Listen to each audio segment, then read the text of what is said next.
Devenir un temple dans le vent, numéro 3. Dieu est un être unique, de toute bonté, de toute miséricorde et de toute compassion. On a vu que au-dessus de nous, nous avions à penser, à nous rappeler que Dieu, il existe. Au-dessous de nous, nous avons vu hier que Dieu est fiable. Et bien aujourd'hui, devant nous, nous devons nous souvenir, nous rappeler que Dieu est bon, est très bon, bon, miséricordieux et compassionnel. Ce qui fait que l'on dit que le divin, il est l'unique en tout. Il est la racine essentielle de tout. Il est le principe unificateur de tout. Nous avons reçu le libre arbitre qui nous permet de choisir. Et nous avons à assumer nos choix. Et nous avons à assumer le bien que nous faisons et le mal que nous faisons.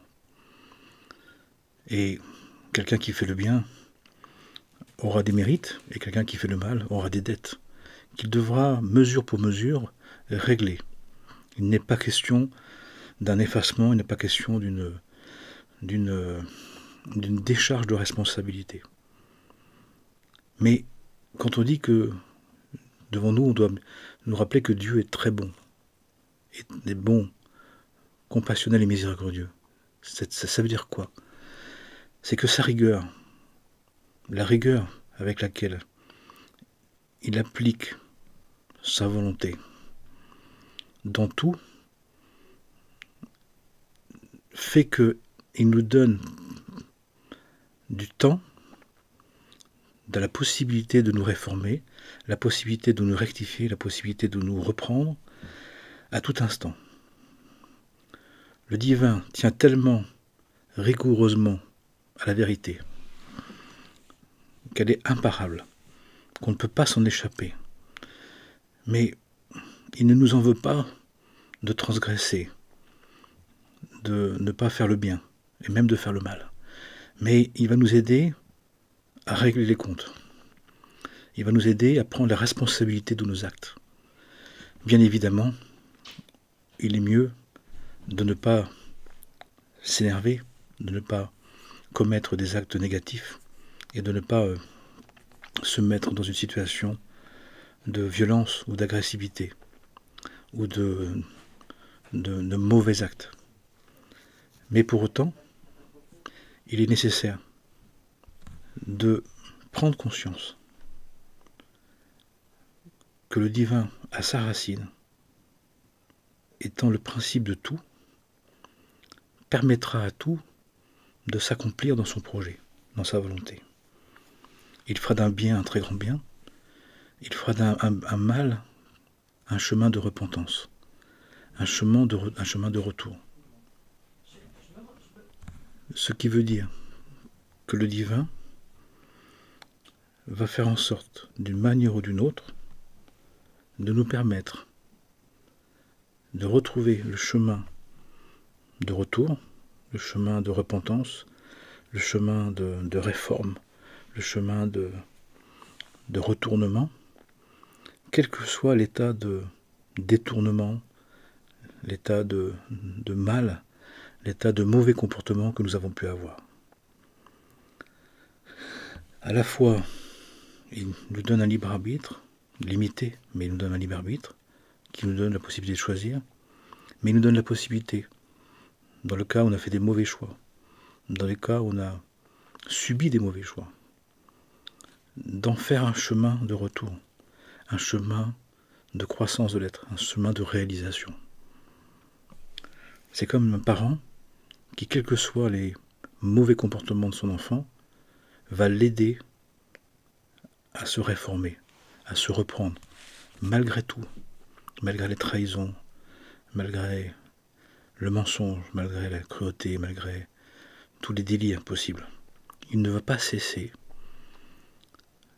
de promouvoir la possibilité de nous retourner vers lui, de nous accomplir. Et nous devons mettre ça devant nous, quelle que soit la situation, quelles que soient les circonstances, de dire, quel que soit pour l'instant le mal que l'on doit éviter, que l'on doit même combattre, que l'on doit dénoncer, que l'on doit essayer d'atténuer, que l'on doit se protéger, bien évidemment. Mais de dire, mais de toute façon, le mal qui est fait, le mal que j'ai fait, le mal qu'on me fait, trouvera le chemin du retour vers Dieu, le chemin de repentance, le chemin de mutation, de métamorphose. Pour quelle raison? Parce que le divin est le principe qui gouverne toute chose. Il est la source de tout. Tout dans la création est polarité, est polarisé. Jour, nuit, homme, femme, bien, mal, etc., etc. Mais lui, il est le principe à la racine de tout ce qui est polarisé. Ce qui fait que, même d'un très grand mal qu'il ne veut pas, souvenons-nous qu'au départ, il nous a dit « évite de faire telle ou telle chose. Fais ça et ne fais pas ça. » Même si tu as le libre arbitre de choisir le bien. Il nous dit « je te donne un libre arbitre, mais pour que tu apprennes à choisir le bien. Pour que tu aies envie de choisir le bien. Pour que tu deviennes ce bien. Si on n'avait pas le choix, on serait des clones, on serait des robots. Mais on ne serait pas des êtres autonomes et libres. Le divin nous a donné la possibilité de choisir le bien dans un temps éternel. C'est-à-dire que quel que soit le mal que Dieu nous a demandé d'éviter, il nous a prescrit, nous disant, faites ceci, ne faites pas cela. Mais si vous faites, si vous oubliez, si vous vous égarez, si vous tombez dans l'erreur, dans les débauches, dans la violence, dans la haine, dans la cruauté, il y aura pour autant un chemin de rédemption, un chemin de retournement. Ça ne veut pas dire que ça va être facile, ça ne veut pas dire que ça va être simple, ça ne veut pas dire qu'on ne va pas devoir rendre, au contraire, on va devoir rendre mesure pour mesure, jusqu'au moindre cheveu. Il n'y a pas une petite part de mauvais, de mal en pensée, en parole et en acte qu'on a commis, qu'on ne devra pas prendre la responsabilité d'assumer. Mais on devra le faire, de toutes les manières. Ce qui fait que c'est pour cela qu'on ne peut pas s'énerver, qu'on peut ne pas être anxieux, qu'on peut être confiant. Tout est réparable, mais il va falloir réparer. Il va falloir faire le chemin. Il va falloir en tenir compte. Il va falloir assumer les conséquences. C'est tellement vrai qu'on nous dit, celui qui veut le bien, c'est quelqu'un qui d'abord a fait le mal. Celui qui s'en souvient, il devient miséricordieux. Ah, toi aussi tu fais la même erreur que moi. Fais attention, tu ne devrais pas. Je sais ce que tu es en train de faire. Ça va tourner vinaigre, c'est pas bien. Celui qui s'en souvient pas, parce que ça fait peu de temps qu'il a arrêté, il en veut à l'autre de le faire, pour ne pas être contaminé, comme pour ne pas être dérangé, pour ne pas être ennuyé par rapport à ça. Tout ça pour dire que nous serons tous rattrapés par le mauvais qu'on a commis, à coup sûr. Mais dans une justice divine, dans un absolu, dans une entièreté, que dans un temps spirituel, dans un temps divin, qui nous dépasse complètement. C'est pour ça que de l'apparence peut nous faire penser qu'il y a de l'injustice, mais qu'elle est comme si elle était définitive, comme si elle était prévue par Dieu, comme si elle était voulue par Dieu. C'est totalement faux. Dieu ne veut pas d'injustice. Mais il a prévu que même ces parcours négatifs, ces parcours de transgression, ces parcours de folie, puissent trouver le chemin de la rédemption, le chemin du repentir, le chemin de la réalisation. Et on nous dit, le divin nous dit, en haut, n'oublie pas que Dieu existe, qu'il t'a créé. En bas, sache qu'il est fiable. Ta base, sache qu'il est fiable. Ta tête, Dieu existe. Tes pieds, Dieu est fiable. Mais devant toi, dans tes relations, dans tout ce que tu regardes, dans tout ce que tu vois, tout ce que tu écoutes, dans tout ce que tu rencontres, sache que Dieu est bon, très bon. Dieu est un, et est très bon, bon, miséricordieux et compassionnel. Il va tout faire dans le temps, mais un temps qui n'est pas celui d'une vie, qui dépasse largement une vie, une existence. Il va proposer à l'âme de réparer de toute façon. Bien évidemment, il faudra réparer ses erreurs, il faudra réparer ses fautes, il faudra réparer ses malversations, il faudra réparer sa cruauté. Et quand on sait que la première chose, quand on quitte ce monde, on s'installe dans un super home cinéma et on nous fait revisiter de notre date de mort jusqu'à notre naissance tout ce qui s'est passé, mais toutes les conséquences de ce qu'on a produit, tout ce que ça a produit chez les autres, de bien et de mal, dans nos paroles, dans nos pensées et dans nos actes, pour qu'on puisse prendre conscience, et en vivant les conséquences de nos pensées, nos paroles et nos actes, ce que ça produit dans la conscience de l'autre et dans l'inconscient de l'autre, pour qu'on ait la mesure de ce qu'on devra réparer, pour qu'on ait la perception de ce qui s'est passé. Et on verra le film, les enjeux, les liens, les liens d'âme, les enjeux d'âme, le projet d'âme, pour prendre conscience de tous les enjeux. Tout ça pour nous dire que quand on revoit une situation et qu'on peut en prendre soin en prenant soin, qu'on peut éviter le mal faisant ça, qu'on peut dénoncer le mal, faisons-le, qu'on peut combattre, faisons-le. Mais sachons qu'on n'a pas toute la vision des choses. Et que ceux qui passent à côté, qui semblent passer à côté, que ceux qui semblent être pas vus, pas pris, ceux qui semblent ne pas avoir de justice apparente, dans la justice absolue, le divin ne retient tout. Tout est inscrit, tout est noté, tout est enregistré. Et chaque âme, chaque être divin que nous sommes, devra en répondre devant les tribunaux célestes. Ce qui fait que, quand on dit que le divin est l'unique, il est la source unique, il est le principe unique, c'est-à-dire que tout découle de lui, tout vient de lui, tout découle de lui. C'est pour ça aussi que, en priant, en lui demandant de l'aide, en faisant un effort, il peut résoudre des situations, il peut changer des situations, il peut trouver des chemins à des personnes qui n'en ont plus, il peut trouver des résolutions à des individus ou des collectifs qui sont dans une impasse. Parce que, comme il est le Créateur et qu'il est fiable, il peut intervenir dans tout et de faire ce qui paraissait un néant, ce qui paraissait fini, qui paraissait dangereux, quelque chose d'un mouvement de vie, d'un mouvement de résurrection, d'un mouvement de croissance de l'être. Et nous devons comprendre ça, que le divin peut tout engendrer de lui-même, tout engendrer de rien parce qu'il est le principe de tout. Pas nous, mais lui.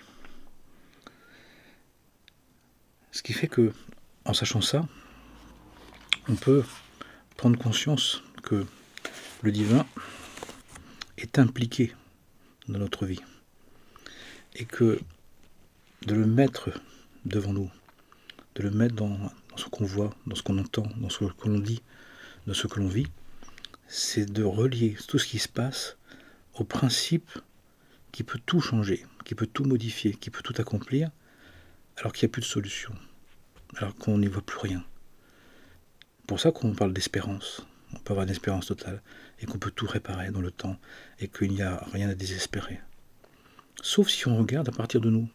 À ce moment-là, bien évidemment, on va avoir l'impression que, comme ça se passe, ça ne peut se passer que comme ça, et que finalement, ça ne peut faire que ce qu'on imagine ou qu'on envisage. Mais si on se met dans cette conscience que le divin existe, qu'il nous a créés, qu'il est fiable, et qu'il est capable d'engendrer à partir de son principe, du principe de tout, de l'éternel, la notion de l'éternel, le Dieu éternel, celui qui possède tous les attributs, celui qui est le principe de tout, celui qui est la part éternelle en tout, c'est-à-dire qu'il peut tout modifier. Et il nous faut savoir que c'est ce qu'on appelle nous généralement des miracles, des guérisons miraculeuses, des aides miraculeuses. Ce qui est intéressant, c'est qu'on nous dit que seras jugé comme tu juges. Et on te donnera comme tu donnes. Ce qui veut dire qu'on nous dit que si on se met dans cette disposition d'esprit, d'être dans la bonté, dans la miséricorde, dans la compassion, et quoi qu'il s'est passé, de vouloir le bien, de promouvoir le bien, de chercher à ce que ça se passe bien, malgré les crachats, les trahisons, les dénigrements, les accusations, peu importe, de continuer, on fait venir dans notre vie cette attitude unitive, cette attitude inclusive, cette attitude supérieure du principe même de Dieu.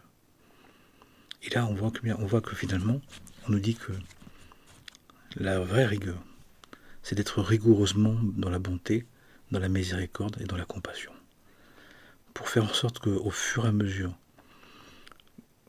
que tout ce qui se passe soit teinté, soit enrobé, soit adoubé par la conscience unitive, qui fait que dans le temps, dans celui-là, dans un autre, mais à un moment donné, ce qui s'est passé de mal, ce qui s'est passé de mauvais, ce qu'on a pu commettre, ce qu'on a pu nous faire, ce qu'on a pu voir, vont devenir un moyen de retour vers Dieu, un moyen de repentance, un moyen de se réaliser, un moyen de s'accomplir. Il y a parfois des situations, des êtres qui ont besoin d'aller très bas, d'aller très loin dans le négatif, pour à un moment donné prendre conscience.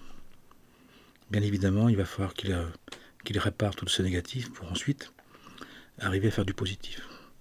C'est pour ça aussi que quand on commence à prendre la prière au sérieux, l'étude au sérieux, la prière au sérieux, les premiers temps, ça ne fait rien pour soi. Ça ne fait rien pour soi d'autre. Ça ne fait pas ce qu'on veut. Mais pourquoi?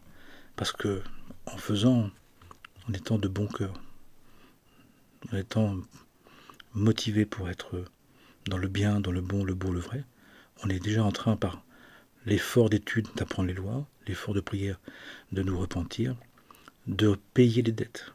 En faisant l'étude spirituelle, la prière spirituelle, le service au prochain, on est en train d'engendrer des mérites qui sont en train de payer nos dettes.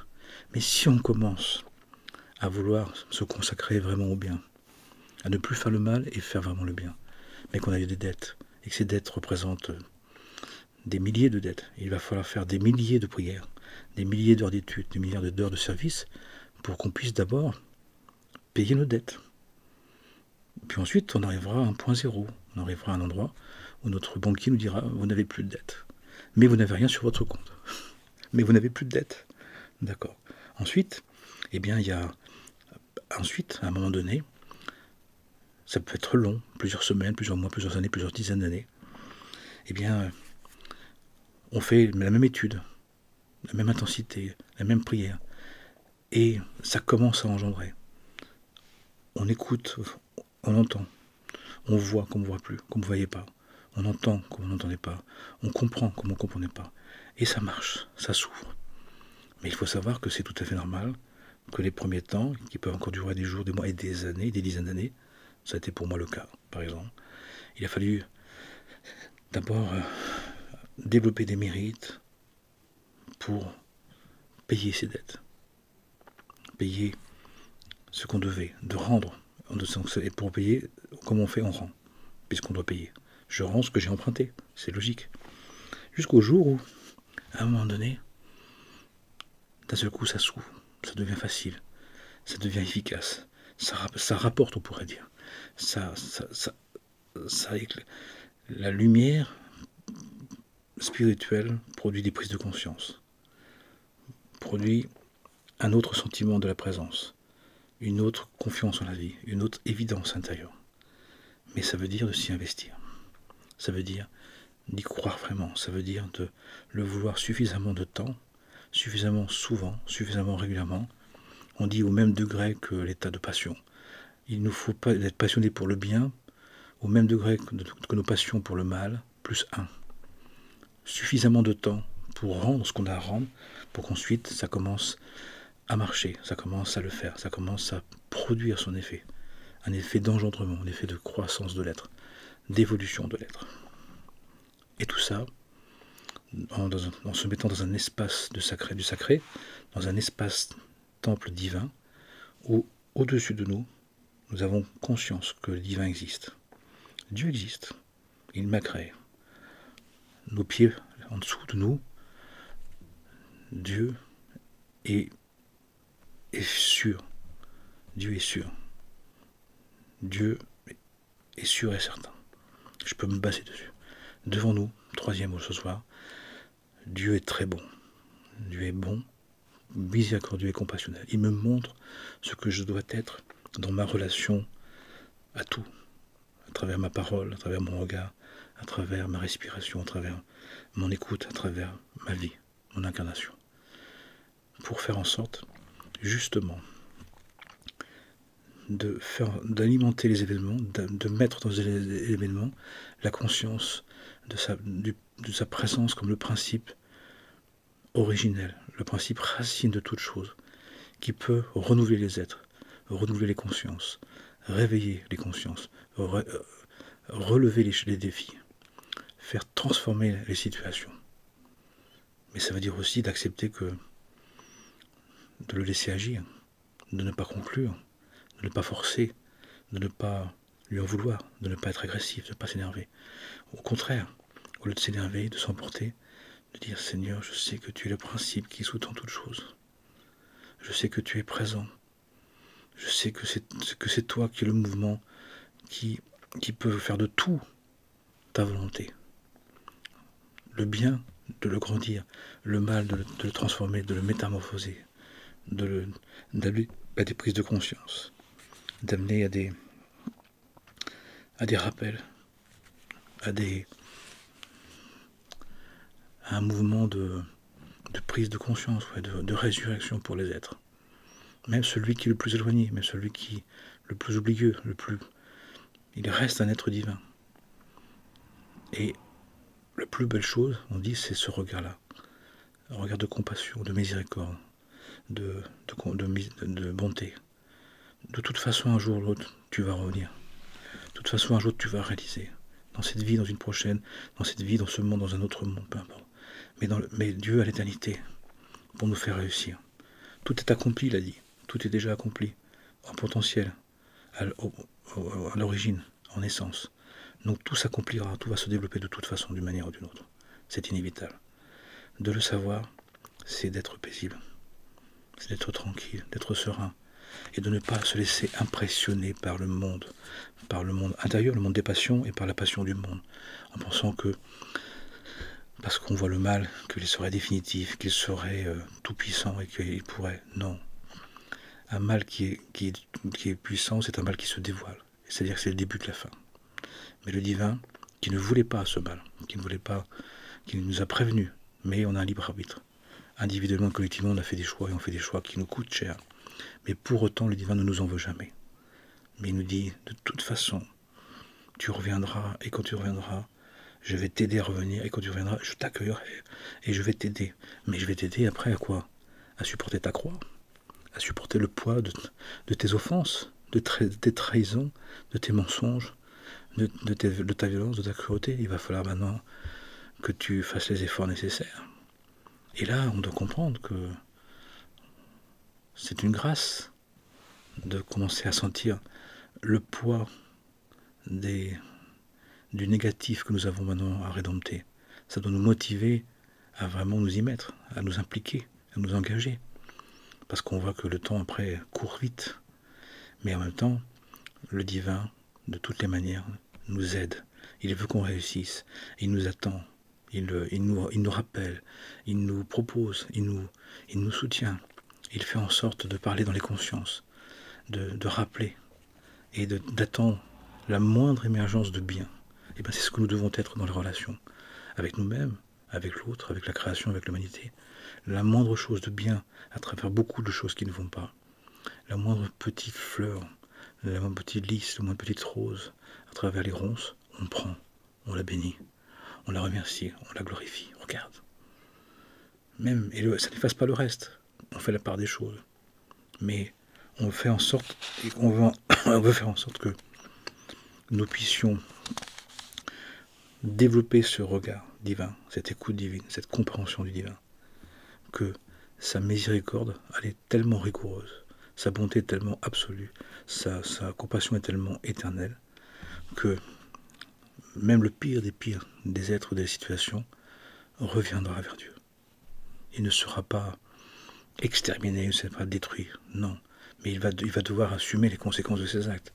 Et quand on commence à percevoir en soi, à ressentir en soi, à savoir en soi le mal qu'on a fait et tout le travail de retour qu'on a à faire, le travail de rendre qu'on a à faire, on est heureux de pouvoir le faire, de ne pas avoir été détruit, qu'on veut aller à le faire, mais on sait aussi la responsabilité de le faire vraiment, de vraiment s'impliquer. Et en sachant aussi que, encore une fois, pendant longtemps, le travail spirituel, comme il est fait pour rendre, il n'apporte rien. Mais d'abord, il n'apporte rien d'autre que de rendre, c'est déjà énorme. Puis un jour, on sent qu'on ne rend plus, mais qu'on peut maintenant donner, qu'on peut offrir, qu'on peut partager. Il y a intérieurement un soulagement, une paix, une équanimité, une sécurité, une tranquillité. Tout simplement parce que nous avons retrouvé justement cet état d'unicité avec le divin, qui fait que nous pouvons être aimables, nous pouvons être sereins, nous pouvons être agréables, nous pouvons être tranquilles face au malheur du monde. Pas indifférents, ni agressifs, mais dire de toute façon, Dieu en fera sa volonté. Dieu va faire une rédemption, un chemin de rédemption, un chemin de retour, un chemin de repentance, c'est inévitable. Puissions-nous envisager, si vous le voulez bien, encore une fois, que chacun prenne ce qu'il souhaite, fasse ce qu'il souhaite. Et pour terminer, une annonce, on m'a demandé à plusieurs reprises, plusieurs personnes m'ont demandé s'il y avait le moyen de donner une participation. Donc j'ai fait un Tipeee, donc je vais mettre maintenant l'intitulé du Tipeee sur chaque vidéo, et si vous avez envie de me soutenir, eh bien, je vous en prie. Merci beaucoup. Et en tout cas, que le divin béni soit-il nous aide, nous aime et nous fasse percevoir que devant nous devons mettre comme entre nous, comme alliance, la bonté, la miséricorde et la compassion, comme Dieu est. Et le un est l'unique et le même, tout inclusif, tout unitif, tout universel. Amen et Amana. Très bonne soirée.